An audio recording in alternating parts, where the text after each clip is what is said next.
قیامت خود بتائے گی قیامت کیوں ضروری ہے۔ سیدنا فاروق اعظم رضی اللہ تعالیٰ عنہ کے دور خلافت کے اندر عورتوں کو مسجد میں آنے سے منع کر دیا گیا، روک دیا گیا،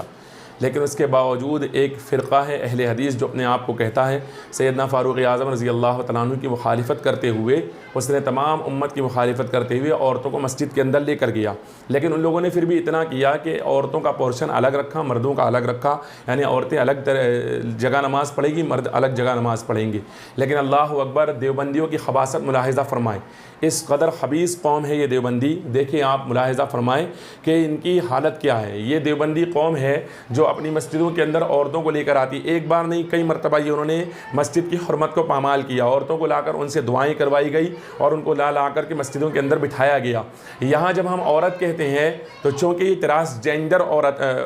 مخنث ہے، یعنی اس نے اپنے آپ کو پوری طرح سے عورت بنا لیا ہے سائنس کے ذریعے سے، جو آج کے ماحول کے اعتبار سے میڈیکل کے ذریعے سے، تو یہ ایسی عورت ہے۔ تو ہم یہاں عورت کہتے ہیں تو کچھ لوگ یہ کہتے ہیں وہ عورت نہیں ہے، وہ مخنث ہے۔ تو میں اگر مخنث بھی ہے تو میں اتنا عرض کروں گا کیا مخنث کو اس طرح سے مردوں کے بیچ ملا کر، وہ بھی ایسا مخنث جو بالکل ہو بہو عورت لگتا ہو، جس کے جسم کی ساخت بالکل عورت کی طرح ہوتی ہو، ایسے مخنث کو مردوں کے بیچ میں لا کر کھڑا کر دینا اور نماز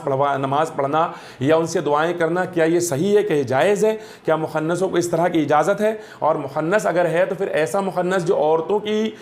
طریقے اختیار کرتا ہو، عورتوں کے انداز میں رہتا ہو، جیسے کہ ان مخنثوں کو دیکھے اوڑھنیاں اوڑھی ہوئی ہے، سیلفیاں لی جا رہی ہے، باقاعدہ معاذ اللہ مسجد کے اندر دین کا مذاق اڑایا جا رہا ہے۔ اتنا سب دیکھنے کے باوجود بھی اگر کسی کو احساس نہیں ہوتا اور کوئی اب بھی دیوبندی اور تبلیغیوں کی تعریف کرتا ہوا نظر آتا ہے تو پھر ہم کیا کر سکتے ہیں؟ حقیقت سامنے آنے کے باوجود اگر کوئی جو ہے تو چاند کا انکار کرے، سورج کا انکار کرے تو یہ اس کی اپنی غلطی ہے۔ تو ایسے مخنث جو کہ بالکل عورتوں کی وضاقتہ میں رہتے ہو یا بالکل عورت بن چکے ہو، بالکل عورت کی طرح ہو، تو کیا ان کو مردوں کے بیچ میں لانا جائز ہے؟ بلکہ ان کے لیے الگ ترتیب ہونی چاہیے اور ان کو عورتوں کے بیچ میں رکھنے کا حکم بظاہر نظر آتا ہے۔ تو برادران ملت اسلامیہ دیکھیں، قیامت ضرور آئے گی جب تک یہ ساری خرافات نہیں ہوگی۔ اب معاذ اللہ ایک عورت سائیڈ میں کھڑی ہے، پیچھے 2-3-4 پیچھے کھڑی ہوئی ہے، اس کے پیچھے 2-4 کھڑی ہوئی ہے، اور اٹھا کر کے جو ہے تو کیمرے لگا کر سیلفیاں لی جا رہی ہے اور مسجد میں نماز کا تماشا بنایا جا رہا ہے۔ یہ اگر یہی کام کوئی غیر مسلم کرتا